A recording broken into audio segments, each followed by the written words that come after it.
So today we will work on JavaScript. First, let's remove the sample code we had added in our previous session. We will add them using JavaScript. Since we will be adding our codes inside this div, let's select them using document.querySelector in script.js. Here, create a variable code div and use document.querySelector.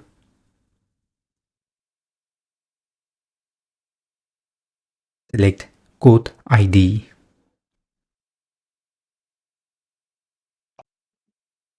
Then create the function fetchCode. Inside this function, add fetch to make a request to the API.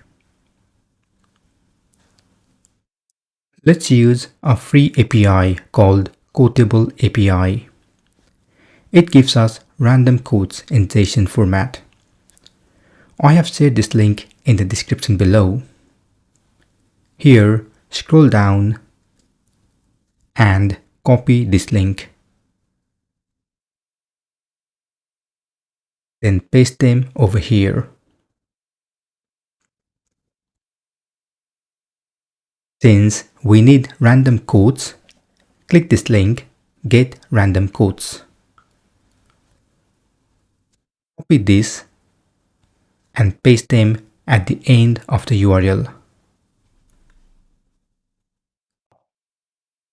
Since we have a complete endpoint, let's quickly test them in the browser.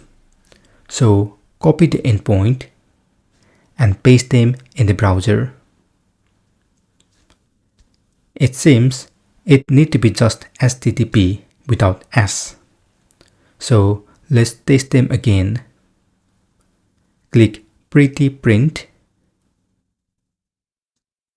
We can see some data.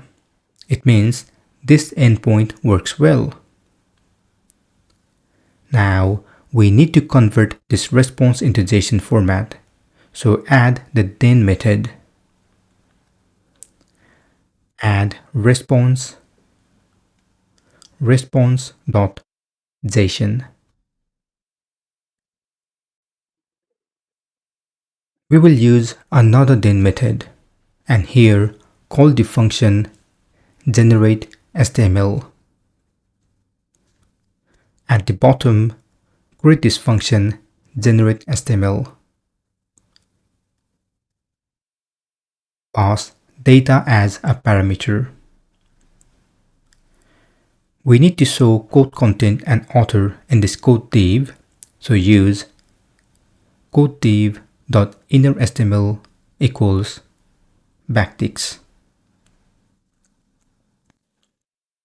For code content, let's use p tag.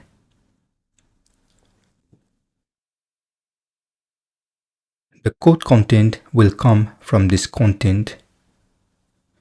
So use $data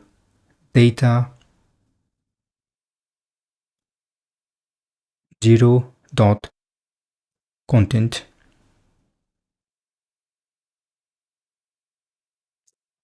Author will come from this author. So add em tag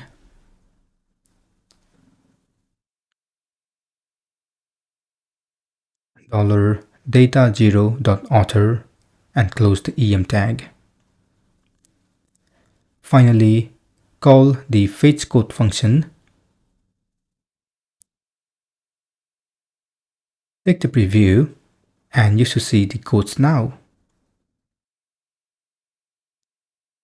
Sorry, we need to remove S in HTTPS. And now we can see code content and the author. At this moment, when you click on the button, nothing happens. So in the button tag, add onClick and pass fetchCode function. Check the preview again, and this time it works. Finally, let's add a catch method. This will show us an error message if there is any. Here, add ERR parameter. Inside the code div, I want to show the error message, so add code div.innerHTML equals. Inside the p tag, add error fetching quote.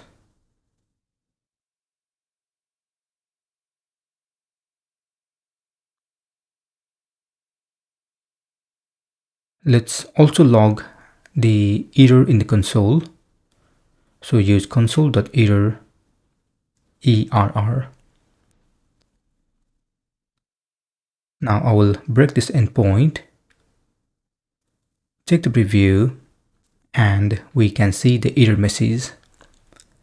Also, if I check the console, I can see the error message.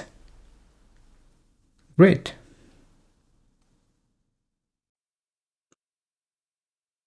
This is the end of this final session.